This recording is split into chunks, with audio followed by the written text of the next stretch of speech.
Hello again everyone and welcome back to the Underground.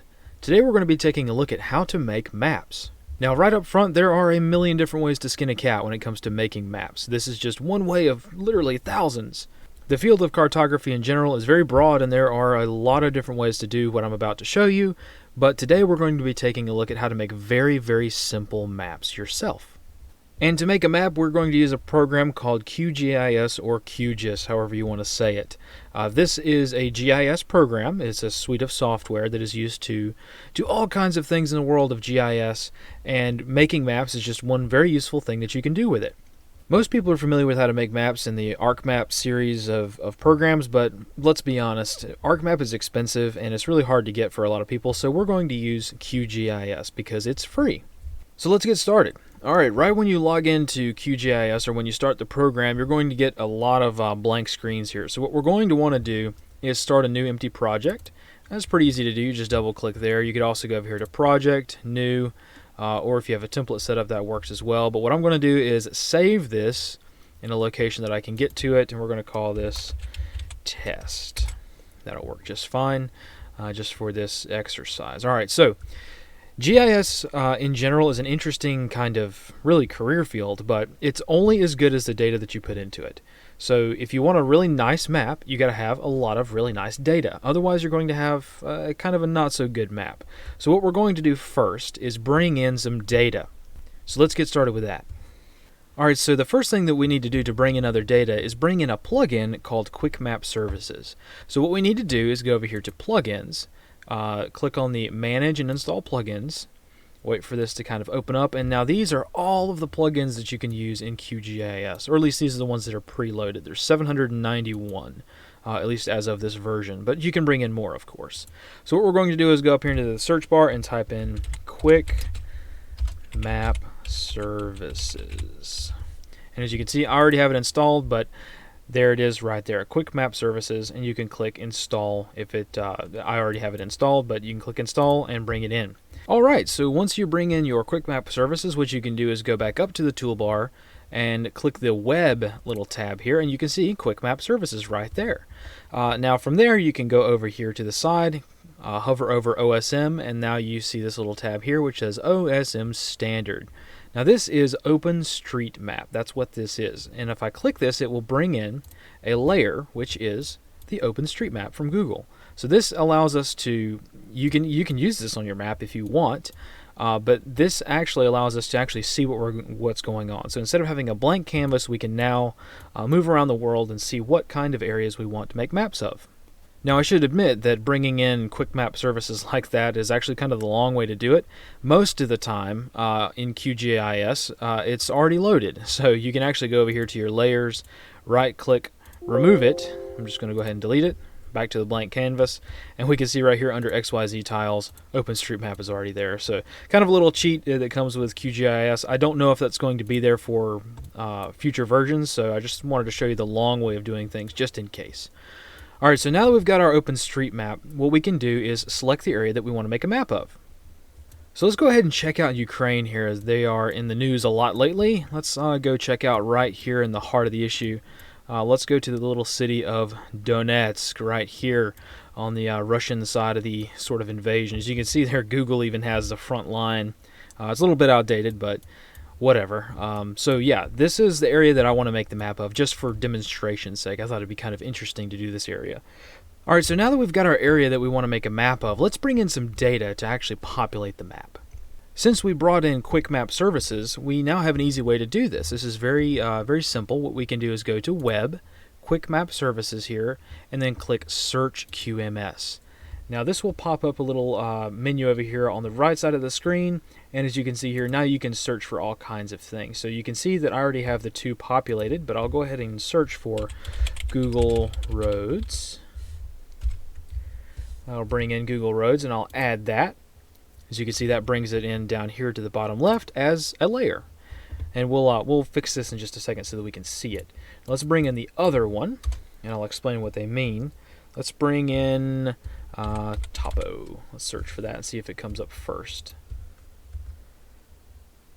Yeah, it's right here, about midway down the list. Esri World Topo. So let's bring that in. We're just waiting for a second for it to download because it's downloading the whole Earth. Okay, now we can click this little tiny X and close that menu. So now over here on our layers, if you haven't ever used a GIS platform before, what you have to do is kind of drag these so that the ones that you want are on the top. So let me bring OpenStreetMap down to the bottom so that it's behind everything. And as now we can see we have the Google roads popping up along with the Esri World Topographic Map. Alright, so this is kind of interesting. Let me zoom in a little bit here so that we can get the right zoom level just right. Alright, so yeah, now we can see, we can turn off the OpenStreetMap behind this, and of course it disappears. We can also turn off the topographic map, and now we have just a black and white street map of the area. Now this is very handy if you live in a city and you're not really so much concerned about topographic stuff. Sometimes the contour lines and the shading can get in the way, especially if you're trying to memorize street names, which is a great thing to do if you live in a city, is to memorize the street names for your city. Very handy to do. So this is how you can make maps like that if you want. But let's go ahead and bring in the topographic map because we want to see green spaces as well. We want to see the areas where there's parks and stuff like that. Alright, so we're cooking now. We've got our data in here. We've got Google Roads listed. We've got the World Topographic Map listed. We've got the OpenStreetMap turned off because we don't need it to navigate. You can just do a map of the OpenStreetMap if you want. I personally don't really like it because it doesn't really work that well, but you can use it if you wish, but let's just go with what we've got for now. This is simple enough as is. So I've got this set to the scale of 1 to 24,000. You can adjust the scale down here at the bottom of the screen. It's not super critical for this step, but I just wanted to kind of center it here. Now before we get going, let's do one more thing. I find that doing this particular step is kind of helpful at this stage before we start making our map. So what we're going to do is bring in another plugin. And this plugin is pretty handy. So we're going to go to Manage and Install Plugins, and we're going to search for Declination. There we go, Magnetic Declination, that's the plugin. You don't necessarily need to do this, but I think it's kind of handy. So I'm going to bring this in. As you can see, I already have it installed. And what we're going to do is go to Plugins, and as you can see, it is right there, Magnetic Declination. So we're going to click that, and this brings up this nice little plugin here. Now, my screen size makes this box a little compressed, but that's okay. So what we're going to do is we're going to click lat long on map. We're going to click somewhere like over here. That's perfectly fine. And what it's doing is this plugin tells us the magnetic declination. Declination is a very important thing to have on a map, so we want to know what it is for this specific area. So I went ahead and got the location from the map, and now I can click calculate. And again, my screen is compressing this, but as you can see, it's 8.5 degrees. Now what we can do is draw compass rose if we want. You don't necessarily need to do this, but I kind of like to do it. I'm going to go ahead and draw the compass rose here. As you can see, it just kind of, wherever I clicked is where it's going to drop it. So I'm going to drop it right there. Cool, handy to have. So let me go ahead and cancel this. Let me grab my hand tool back here, and we can look at this if you want. This is just kind of a neat little plugin. It's not super critical to do it this way. You can just Google what the magnetic declination is of an area. But now I know it is 8 degrees and 33 minutes east. So really 8 degrees east. So I'm going to take note of that. So let me go ahead and grab a pencil and write that down, because we are going to be adding that to our map later. Alright, so you can either leave this compass rose on there. It's going to be on your map if you want to leave it there. So in order to kind of clean things up, I just tend to go over here to the layers. Once I've gotten my number, I don't need it anymore, and I can just delete it. But you can leave it on there if you like it. Alright, so once we have all of our data in there, we can bring in KMZs, we can bring in a million other different data sources, but we're just going to use these two simple ones for now. What we can do is build the map. Now to do that, it's very simple. All we have to do is go up here to Project, New Print Layout. And you can give it a name if you want. I'll give it a name of Test. That's perfectly fine. And now here we're in the print layout. Now this will open up another window. As you can see here, if I grab that down and bring it down, you can see that we're still working here in the main menu here, but now we are in the print layout. So what you want to do is determine, okay, what size map do you want to print? In this case, I have the map set up for landscape. We can actually go over here to layout and choose the different kinds of settings. section under page properties, and then you can choose your paper size depending on what kind of printer you want. I just like A4 is pretty normal. A lot of times I'll print out custom sized maps to fit in specific kinds of map cases. I find that to be pretty handy. But either way, once you get your page set, now we can bring in the map. So what we're going to do is click Add Item and Add Map. Now we're just going to draw a square. It's going to be the map. There we go, and there's our map. Now there's a couple little tricks that get kind of frustrating. If you were to grab this like it is, you're going to move it all over the page. So what you can do is kind of snap it to the center. This is just what I like to do. And then you can use this little tool over here, the little 4 blue arrows tool. And now when you click that, you can move the map inside the frame of the piece of paper that you're going to be printing on. Very handy if you want to kind of move it around a little bit, and this will come in handy later. Alright, so once you bring your map in and you've got it all drawn in the right size that you want, you can edit the scale. So usually by messing around with the map and kind of changing things around, you're going to realize, I want the scale to be something a little different. So what you can do is go up here to Map 1 and click, right click on it and then click Item Properties, and that's going to bring you down to this menu here. Just in case you were lost clicking around things. GIS programs tend to be a little bit hard to understand for people who don't use them, so it's easy to get lost in these menus. But again, just click Map 1, Item Properties, and it'll bring you right back to this menu here. So what we're going to do is we can see the scale at this particular zoom level is 96,000, so 1 to 96,000. So very oddball kind of scale. So we're going to change it to something a little bit more normal, so 1 to 24,000. That should be pretty good. Give it just a second to think, and boom, there we go. Now we can, of course, using our little move around tool there, I forget the actual name for these things, now we can kind of adjust where we want the map. So let's go ahead and center the map kind of here. This looks like a good spot. We've got the road names in there is fine. We've got all the green spaces fine. That's pretty good. Looks very nice. All right. Now obviously for our map you're going to want grid lines. So let's go ahead and go over here to, again, your item properties, just in case you got off of it, and you can go right down here to grids. Now this one can get a little bit confusing, but really all you need to do is, if you have nothing here, you can click plus and add the grid 1 there, select it, and then click modify grid. So now we have a lot of different options to put in our grid lines. This is a little bit confusing at times depending on what kind of datum you're using for your map, but hopefully this will be a little bit simpler since I'm just using a standard datum that most people would use. So what we're going to do here is put in our grid, and we can choose a lot of different options here. I'm going to put in the grids that I normally put in. So what we're going to do is we want solid lines, yep, grid type solid. The coordinate reference system, CRS there, we want to use the map one. So whatever I use to set up the map is what we're going to use. Yep, that's fine. Interval will be map units. Yep, that's perfectly fine as well. You can change this to be specific to your map. If you wanted to look more aesthetically pleasing, you can change it however you wanted it. And for the interval here, I'm going to change the x-axis here to 1,000 and 1,000 units on the y-axis as well. And as we can see there's our grid.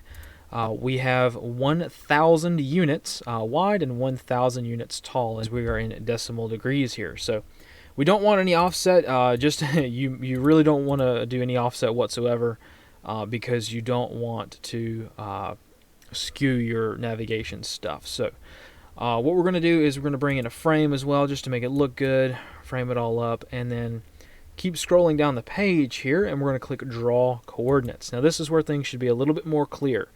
Now we actually have the decimal degrees up there at the top and on the sides and on the bottom. Now as we can see here, we have a little bit of overlap. So as we can see here on the left and right, it's a little bit cramped. So what I want to do is just put these labels along one side and along the bottom. So what I can do here is change that based on these menu options over here. So for the left, yep, show all I want. Yep, I want all of the data on the left. On the right, I don't, so I want to disable the right. Boom, it goes away. Along the top, I also don't want it along the top, so boom, it goes away. And on the bottom, I want the grids. And I also want to put decimal with suffix. I forgot to do that. That's a little easier because now we know north and east. So there you go. Now, as we can see here, we still have some overlap here, so this is area we're not going to print. So what we need to do is resize our map, and to do that, it's pretty easy. If you click the hand here, like I do pretty much every time, nothing's going to happen. You have to go over here and click this little selection tool, and this will allow you to grab the corners and bring it in. There we go, just like that. And now we have everything on the page. And since we have a lot of white space over here, we want to make sure that we can center it. So again, use your selection tool there. And now we can move around inside the map. And as we can see, we can center things up however we like. And before I forget, if you are trying to squeeze as much space out of your sheet of paper as possible, what you can also do is go over here to your map grid properties again, which is to go to your item properties, go to your grid, modify grid, and then scroll all the way to the bottom, and you can see down here at the bottom coordinate precision. What you can do, the default is 3. You can change that to 0. And what that'll do is eliminate the extra zeros behind your decimal. So now you have just a clean decimal degree display of the coordinates, and now you can actually squeeze just a little bit more space out of your map. We can extend it just a tad bit more and make the map as efficient as possible. Alright, now that we've got our grid all set, we're starting to look like a map here, but let's add a couple more things to make this actually look a little bit more functionally like a map. So what we're going to do is go over here to add item, and we're going to add a label. So we're going to give our map a name. So we're going to click new item properties, whatever, doesn't really matter. It's just going to bring in a gigantic text box. Not super handy to have a text box that big. We'll shrink it down quite a bit. But to edit the text, we can go over here to the side menu here. We could say this is test map 1. Right, so we can mess around with the font as well. We can choose a different kind of font. Let's see what would be good. Something rather bold works quite well. We can change the size of the font as well. Let's go with 28. You think that'll be too big? Nah, that's fine. This is really just adding a text box. It's not that big of a deal. You can mess around with this. There's all different kinds of options for this, but this will work just fine. So now we've got this in there. Let's go ahead and add in another thing. Let's add in a scale bar. This is always handy to have on maps. So we're going to click scale bar, and then we're going to draw it. Let's see, down here in the right hand corner is my favorite place to put them. Now scale bars can be a little confusing depending on your map coordinate system. Because everything is written in such a way the GIS program can understand it, not necessarily how humans can understand it. Alright, so for our scale bar here, let's choose, since we're at 1 to 24,000 is the scale of the map, let's go to choose kilometers, and let's choose, we just want to show a scale bar that is 1 kilometer in length, so unit multiplier of 1. And for segments, obviously, if we're having a scale bar that is 1 kilometer wide, and we have the width of each segment is 0.25. That's 0.25 kilometers, which means that we need 4 segments. So we're going to click right 4. Boom, there we go. Now we have a 1 kilometer scale bar that we can drag anywhere we want. Let's drag it somewhere where it's a little convenient to see. Don't want to overlap any lines, but I think it's okay if it's this far down the map. That'll be fine right there. Perfect. What we also want to do is add in our declination, which is why we got the declination figures earlier before we even made the map. So let's go ahead and add that in. We can go up here to add item, add a label, and we'll just draw a little text box down here. And we can edit that text box using the little box over here off to the right. So let's go ahead and add in declination.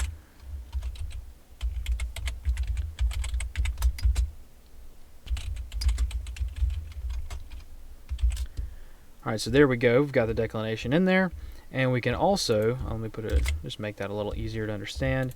And we can also, since I'm kind of dumb when it comes to land navigation, we can put in a little helpful reminder to which way to add or subtract when it comes to the actual compass bearing. So in this case, since we are east, right, we have 8 degrees east, it's going to be subtract to get your compass magnetic bearing. So what I'm going to do is put a little reminder in there for myself to subtract for mag. And that will help me remember to subtract 8 degrees in order to get the magnetic bearing off of this map.